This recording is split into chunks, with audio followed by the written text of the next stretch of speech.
과거 미술관이 소수 상위층의 전유물이었다면 최근에는 보통 사람들도 흥미롭게 전시회를 관람할 수 있습니다. 전국 곳곳에 많은 미술관들이 세워지고 문을 활짝 열고 있기 때문입니다. 한국 정신문화의 수도 안동에도 다양한 미술관이 문을 열고 지역민을 위한 문화 공간이 되고 있는데요. 파워 인터뷰, 오늘은 30여 년 동안 대학 강단에서 학생을 가르친 뒤 고향 안동으로 내려와서 미술관을 운영하는 한국화가 창산 김대원 화백을 김종열 기자가 만나서 말씀 나눠보겠습니다. 네, 파워 인터뷰. 오늘은 소중한 분을 찾아왔습니다. 동양화 한국화 실경 산수에 관한 대표급 작가시며 안동에서 미술관을 운영하는 창산 김대원 선생님이십니다. 이 자리에 나와 계시는데 안녕하십니까? 예, 감사합니다. 선생님 워낙 이력이 많으시니 어떻게 호칭을 해야 할지 걱정입니다. 현재 김대원 미술관을 운영하시고 33년간 경기대학교 예술대학 교수를 역임하셨고 한국화의 대표급 작가이신데요. 작가이시고 화백이신데 어떻게 부르는 게 좋겠습니까? 예, 뭐 대표급 작가라고 해주시니까 제가 기분은 좋습니다. 그런데 제가 교수 생활을 오래 해서 뭐 저를 예전부터 아시던 분들은 교수라는 명칭을 많이 쓰시고 또 근래 저를 처음 본 분들은 제가 뭐 미술관 명함을 드리니까 관장님 뭐 이렇게도 하는데 사실 저는 뭐 화가니까 지금은 교수도 아니고 그냥 창산이라고 불러주면은 저는 좋을 것 같습니다. 네. 예, 저희 호를 불러주시면 좋을 것 같아요. 창산 선생님, 네. 저도 입에 딱 맞는 것 같습니다. 아호를 보니 조금 전에 말한 창산, 네. 경운 제주인, 예. 소남 제주인, 예. 그러면 이렇게 불리시고 계신데요. 이 다양한 아호는 어떻게 붙여져 되셨습니까? 원래 이제 예로부터 뭐 우리나라는 아들이 태어나면은 이제 자를 지어줬듯이 서화예술 이제 묵객이라 그러죠. 네. 묵객들한테는 호가 있습니다.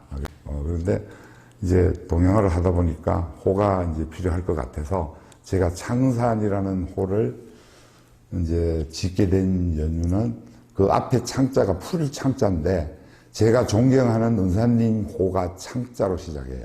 장운 이열모 선생님이라고 지금은 이제 고인이 되셨죠. 그리고 뒤에 산자는 제가 그 6대가 중에서 신산 노수연 선생님 처음 그림을 할 때 굉장히 존경하고, 제가 아주 흠모했던 그런 분입니다. 네. 그분 산자를 땄죠. 그리고 그 소람제라는 것은 저희 집 당호인데, 뭐 옛 선비들 보면은 거처하던 방이 꼭 이름이 있잖아요. 네. 그래서 그런 식으로 당호를 이제 다 하나씩 이제 쓰게 되더라고요. 그래서 그림을 그리고도 뭐 소남제 주인 뭐 이런 식으로 쓰고 창산을 안 쓸 때는 소남제 주인도 쓰고 또 경운제 주인도 쓰고 하는데 사실 그 뭐 당호는 자작호입니다. 그런데 소남제라는 것은 그 논어에 보면은 회사후소라는 얘기가 나와요. 네. 그림 그리는 일은 인간 바탕이 갖춰진 다음에 하는 일이다라는 공자님의 어떤 그 아주 인성 본의의 그런 주의에서 나온 말을 중국 고대 화란 유편이라는 책을 보면 회사후소가 제일 먼저 나옵니다. 거기에 이제 소자를 제가 땄고요. 남자는 제가 태어나서 자란 이곳이 남선면입니다. 그래서 그 남자를 딴 겁니다. 네. 그리고 또 그 경운제라는 것은 제가 어릴 때부터 밭 갈고 하는 이런 걸 많이 봐서 그런데 여기도 보시다시피 제 소그림이 좀 있죠. 그 소를 굉장히 좋아합니다. 소는 또 부지런해요. 그래서 그 경자라는 의미가 부지런한 거고 밭을 일군다 뭐 이런 뜻인데 노력한다는 의미도 있고요. 운자라는 것은 뭐 상당히 많이 쓰지요. 그림 화육법 중에서 제일 먼저 기운생동이 나오지 않습니까? 그 운자가 우리가 말하는 운동하는 운자가 아니고 운치라는 운자입니다. 그러면 그림에서 가장 중요하게 여기는 것이 기운이고 또 신운입니다. 정신할 때 신운. 그러면 그게 이제 현대말로 해석을 하면 뭐냐 하면 그림의 멋이죠. 그 이제 좋은 그림을 부지런히 그리는 집이다 해가지고 경운제라고 제가 이름을 지었습니다. 네. 부르면. 푸르메는 창산을 네. 이제 우리 한글호로 쓰면은 푸른 산이죠. 순수 한글호로는 푸르메라는 거 이제 그렇게 번역이 되는 거죠. 네. 예, 예. 창산 선생님께서는 많은 사람이 모여 사는 수도권과 비교하면 조금은 예진 곳이죠, 안동이. 이 고향의 김대영 미술관을 개관하셨는데 고향의 틀을 잡은 동기는 무엇이며 또 운영 방향, 목표는 어디에 두셨습니까? 예, 제가 여기 고향에 이제 저 미술관을 짓고 여기서 터를 잡은 이유는 안동의 그 고색 찬연한 고가들이 일단은 첫째 목적입니다. 네. 그런 걸 실컷 그리려고. 좀 뭐 이상하게 들릴지 모르지만은 대도시에서 이러한 공간을 가지고 있기라는 개인적으로 너무나 힘들죠. 그런 면에서 이제 온 게 그다음에 또 부수적인 조건이고, 첫 번째는 안동의 그 많은 유물을 그리고 싶어요. 네. 문화유산을. 그 경북의 그 유산을 그리는 게 두 번째 목적이고, 그래서 제 자신이 정말 좋은 그림으로서 훌륭한 그런 사람으로서 인정을 받으면은 뭐 누군가가 도와주지 않겠어요? 예, 그런 생각으로 있습니다. 예. 예. 현재 미술관 전시실에 전시된 작품이 많으신 것 같습니다. 모두가 소중하겠지만 가장 애정이 가는 작품을 꼽으신다면 예, 그 이유에 대해서도 한 말씀해 주십시오. 사실 뭐 제가 그림이 지금 뭐 몇천 점은 지금 가지고 있습니다. 네. 그런데 공간에 이제 한계도 있고 해서 다 못 걸었는데, 사실 제가 마음에 드는 것은 저 2층에 있는 해질녘이라는 그림입니다. 네. 그게 91년도 작품인데, 저도 그 그림을 그려놓고 그 당시에 그래 좋은 줄 몰랐어요. 그래서 제가 이제 동양화를 하기 전에 수채화 유화를 많이 그렸어요. 네. 그래서 그 기질로 한번 그려본 작품입니다. 6m, 높이가 2m 되는 대작인데 호수로 따지면 1000호가 넘죠. 그런데 그걸 조금 빠른 시간에 그렸습니다. 순식간에. 그 어떻게 된 건지 모르는데 조금 그 제작 시간이 그렇게 오래 안 걸렸어요. 네. 그랬는데도 그림이 좋고, 그래서 91년도에 제가 미술회관에서 그 작품 전시를 했을 때 동양화 하시는 분들은 그 작품에 대해서 별 감흥이 없어요. 네. 근데 이제 조각하시는 선생님들이나 서양화 하시는 분들이 야, 동양화도 저렇게 그려야 돼. 그래갖고 이따 보시겠지만은 저 위에 가면 있습니다. 관장님의 펴내신 논문뿐 아니라 완역서들을 보면 직업적으로 예술대학 교수이시며 동양화가이신데요. 전통 한학자들도 어려운 중국의 한문 원전을 한글로 번역하셨지 않습니까? 네. 그림 이론집을 편찬해 내셨는데 그 계기는 무엇이며 또 학문 공부는 위해서는 뭐 어떤 노력을 하셨습니까? 예, 제가 33인가 뭐 정확하게 32세 빠른 시일에 전임이 됐습니다. 네. 열심히 전시를 해서 하다 보니까 부교수가 되고 그 다음에 이제 바로 교수가 돼요. 12년이 딱 지나니까 야, 이 그림이라는 게 이게 이렇게 손으로 그려서만 될 게 아니라는 생각이 언뜻 들어요. 그래서 저는 미술교육과를 나왔기 때문에 서양 미술사, 미학 뭐 이런 여러 가지를 다 접해봤는데 서양화에 대한 그 어떤 미술 이론이나 이런 철학들은 거의 뭐 다 알아요, 사람들이. 근데 동양화에는 뭔가가 그런 딱 떨어지는 체계적인 이론이 없어요. 그리고 또 물론 이론이 있는 책이 있지만 아주 단편적인 겁니다. 뭔가 이론이 있을 거다 해서 보니까 전부 한문이에요.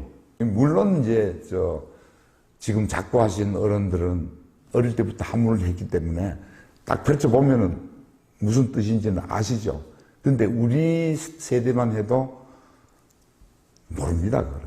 그래서 그러면은 이걸 어떻게 해야 되나 해서 한문을 공부를 해야 되겠더라고요. 그래서 제가 그 대학원 학생들하고 제가 잘 아는 그 한서대학교 부설 한문연구소가 고전연구소가 있었어요. 동양고전연구소라는데 그 선생님이 지금은 뭐 거의 거동도 못 하실 정도인데 나이가 100살쯤 돼가요. 네. 일평 조남권 선생님이라는 분이 계세요. 그분을 제가 찾아갔죠. 찾아갔는데 공부를 좀 해야 되겠습니다 하고 갔더니 뜻은 참 좋은데 한문은 어려서 해야 되는데 이러시더라고. 그래도 한번 해보겠습니다 해가지고 제가 이제 저 나름대로 약속을 지키기 위해서 대학원생들을 한 6명을 데리고 같이 갔습니다. 네. 공부를 하자고. 그래서 갔는데 뭐 요즘 젊은 애들 끈기가 없잖아요. 다 빠져나오고 나중에 저 혼자 남았더라고요. 한 3개월 지나니까. 그래서 이건 뭐 이렇게 해서 될 일이 아니고 그래서 사서부터 시작을 했죠. 저 대학, 뭐 논어, 맹자, 중용까지 쭉 하면서 이제 관심을 가지고 온통 거기에 신경을 쓰니까 조금씩 보여요. 보이다가 또 활언 글귀가 나오면은 제가 선생님한테 찾아가서 뵈요.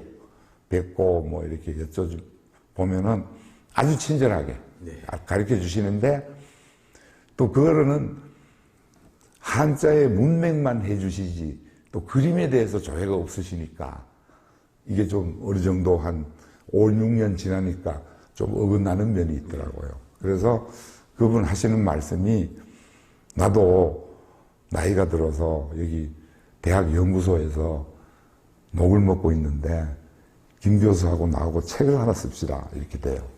그래갖고 저야 좋은데 선생님 그 힘드셔서 어떻게 괜찮다. 김 교수는 할 수 있을 것 같다고. 그래서 중국 고대 하론 유편이라는 2권짜리 책을 내가 선생님한테 갖다 드렸어요.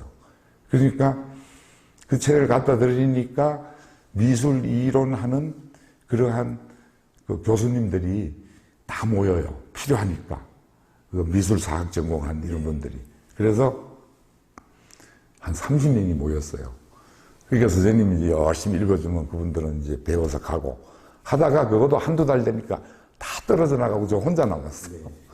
그래서 이제 선생님한테 제가 너무 죄송스럽고 해서 그때 한 6, 7년 논어 맹자, 중용 뭐 이런 것까지는 대학까지 다 했던 상황이고 저도 조금 보니까 이제 조금 알 것 같더라고. 그래서 선생님 보고 제가 말씀을 드렸죠. 선생님 이거 저 하나 때문에 이 강독 준비하시는 거 너무 힘드니까 제가 이걸 하다가 모르면 여쭤보겠습니다. 네. 그래가지고 그럼 좋지. 그래가지고 그 책을 선생님 그 서재 딱 바로 앞에 꽂아 놓으시고 제가 전화로 여쭤봅니다. 몇 페이지에 몇째 줄에 이 내용이 있는데 거기에 있는 갈짓자가 저는 뭘 뜻하는지 모르겠습니다. 그러면은 선생님이 읽어보시고 그거는 뭐 앞에 작가를 지칭한다든지 아니면은 어떠한 그림을 지칭한다든지 뭐 그렇게 이제 친절하게 이렇게 주니까 제가 좀 빨랐죠. 그래서 지금도 보면은 논어맹자를 10년간 줄줄줄줄 외우는 분도 막상 다른 글을 갖다 놓으면은 새로 보는 것 같은 거는 그런 면을 제가 좀 빨리 터득을 했죠. 네. 번역을 하다 보니까. 그렇게 시작이 된 겁니다. 네. 네.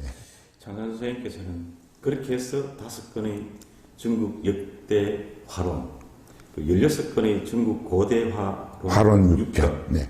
다수의 한문 원전 번역 결과물에 대한 결과물을 내셨는데 여기에 대한 평가도 대단하신 것 같아요. 뭐 어떻게 생각하십니까? 평가는 대단하죠. 근데 실질적으로 뭐 저한테 무슨 이득이 있거나 네. 그런 거는 전혀 없고 그 책이 이제 워낙 그 전문 서적이 되다 보니까 그 연구재단에서 번역서로 지정이 됐어요. 네. 원래 5권을 내가 이제 쓰고 나니까 연구재단에서 그 중국 고대 하론 6편을 번역할 사람 이래가지고 공모를 했어요.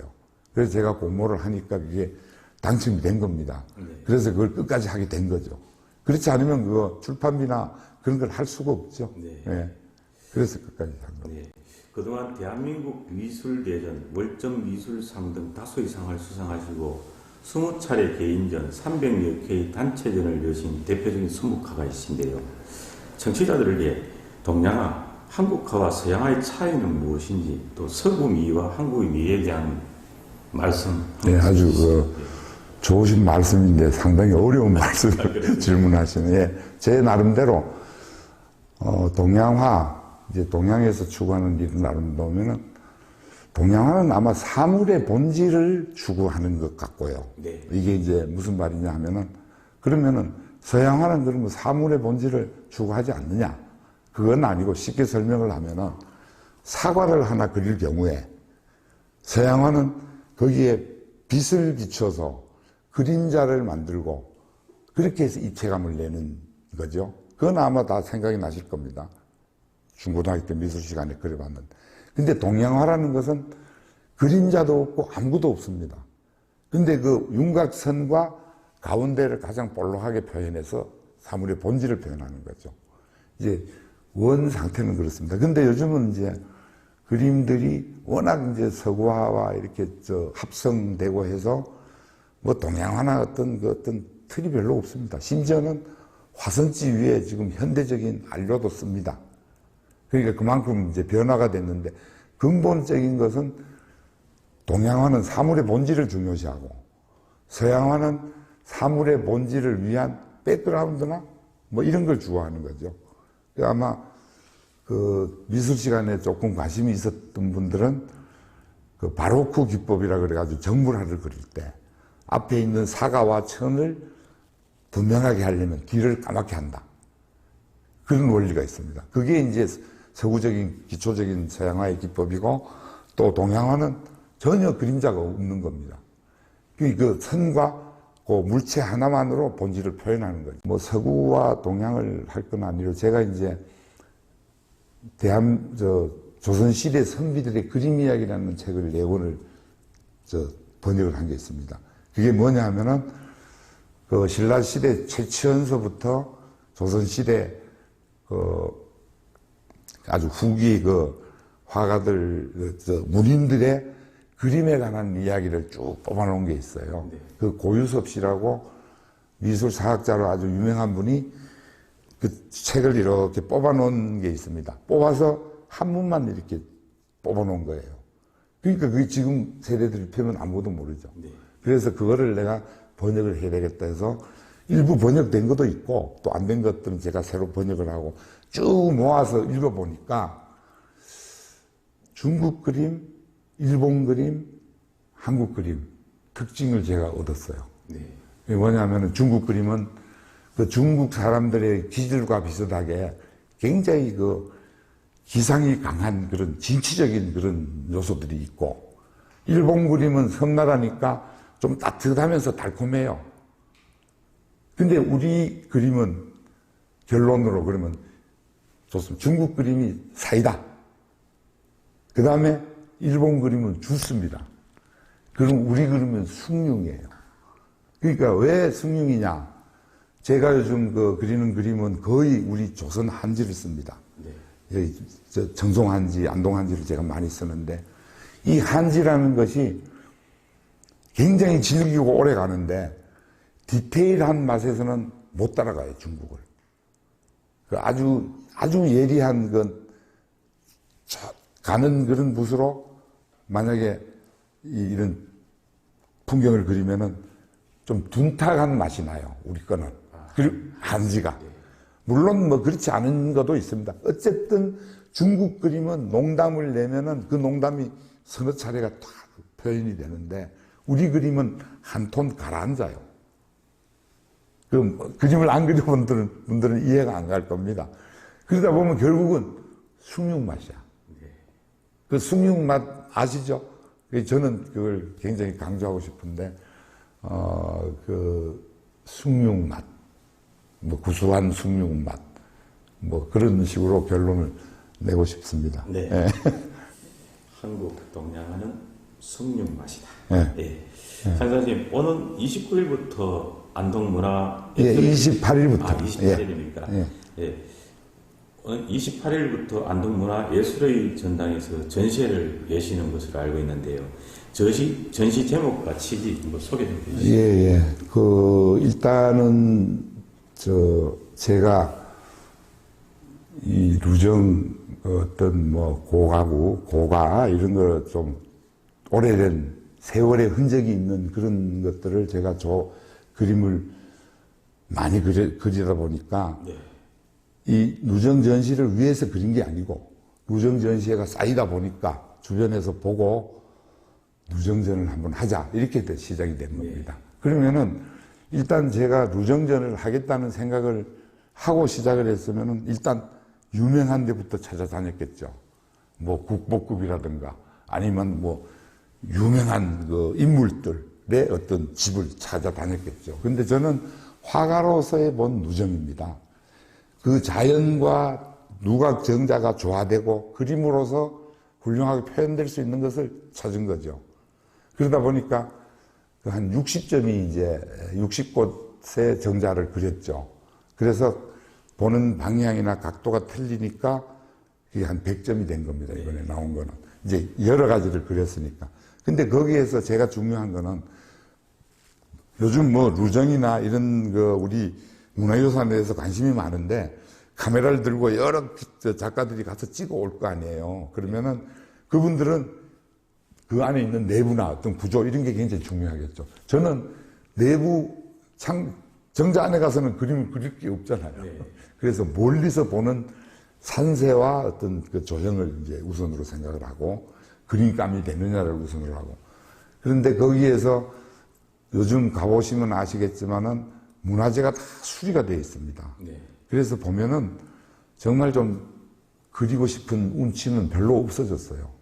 기와도 반듯반듯하고 죽게 된 것들이 쫙 정리가 되어 있으니까. 근데 저는 나중에 그림을 자세히 보시면 알지만은 가능하면은 재탄생시킵니다. 세월의 흔적이 묻은 그런 흔적으로. 그 기와도 보면은 제가 지금 그림들도 보면은 지금 만약에 저 현장을 가서 사진을 찍어서 보시면은 전혀 저런 맛이 없을 겁니다. 그래서 저는 그걸 이제 재탄생시키는 거죠. 그러니까 누정 그림이 조금 현대적으로 조금 가꾸어진 부분들을 다시 자연을 입혀 재탄생시킨 부분들이 많습니다. 그렇죠. 네, 시간이 참 짧은 것 같습니다. 앞으로의 작품 활동 계획 그리고 목표에 대해 한 말씀 해주시고요. 또 문화 수요자들인 대구 경북 시도민들에게도 전하고 싶은 말씀 한 말씀 듣고 인터뷰 마무리하겠습니다. 제가 이제 루정을 하다 보니까 사실 50% 정도밖에 못 그린 것 같아요. 그래서 기왕 루정을 이제 그린 거니까 그 나머지를 최대한 그림이 되는, 전혀 안 되는 거를 그릴 수는 없고요. 그림감이 된다는 그런 루정을 빠뜨린 것을 틈틈이 제가 정리를 할 거고, 또 앞으로 요즘 경북에는 구곡 문화가 상당히 활발합니다. 그러니까 도산구곡, 화훼구곡, 심지어는 성주 김천 사이에 있는 무울구곡 같은 거. 제가 무울구곡은 다 그렸어요. 그거를 가지고 선조들의 얼을 거기에 집어넣는 거죠. 선조들의 얼을 집어넣는 거는 뭐냐 하면은 도산구곡, 10개 구곡이 있지 않습니까? 그럼 우리 태계 선생님 시가 다 있어요. 그걸 이제 거기에 담으면서 또 이게 아무래도 자연이 세월이 지나가면 훼손이 되지 않습니까? 그 시를 읽으면은 옛날의 모습이 있을 수도 있고, 물론 시라는 거는 자연 경물을 과장할 수도 있죠. 그러나 최대한 자연을 아주 훼손하지 않는 범위에서 확장을 할 수가 있죠. 예를 들어서 청양곡이 나오지 않습니까? 그러면 앞에 있는 물이 아주 깊은데, 근데 요즘 가보면 깊어 보이지 않아요. 근데 깊게 표현할 수가 있습니다. 화가는. 이제 그러한 것들을 해서 제가 이제 건강이 허락하는 한 경북의 구곡을 엑기스를 한다든지 10개를 한다든지 해서 앞으로 이런 더 기회를 보여줄 기회를 만들고 싶습니다. 그리고 너무 지방에 있는 작가분들이 물론 힘들겠죠. 사실 작가들이 그림을 그려서 생활한다는 게. 그러나 이 좋은 지역, 문경 같은 데는 참 좋지 않습니까? 산수가. 이 좋은 지역에서 정말 좋은 그림을 그리면 그려집니다. 그리고 또 자꾸 그리면 좋아집니다. 그래, 이렇게 말씀드리고 오늘 긴 시간 감사합니다. 예. 네, 창단 선생님의 작품을 보니 아름다운 산수화가 자연에 대한 경외심을 일깨워주는 것 같습니다. 모쪼록 침체된 한국화의 화풍을 일으켜 세우고 지역 문화 창달을 위해서도 노력해 주시길 바라고요. 바쁘신데 오늘 인터뷰 대단히 감사합니다. 예, 고맙습니다. 네, 파워 인터뷰 지금까지 한국화가 창상 김대원 화백을 만나봤습니다.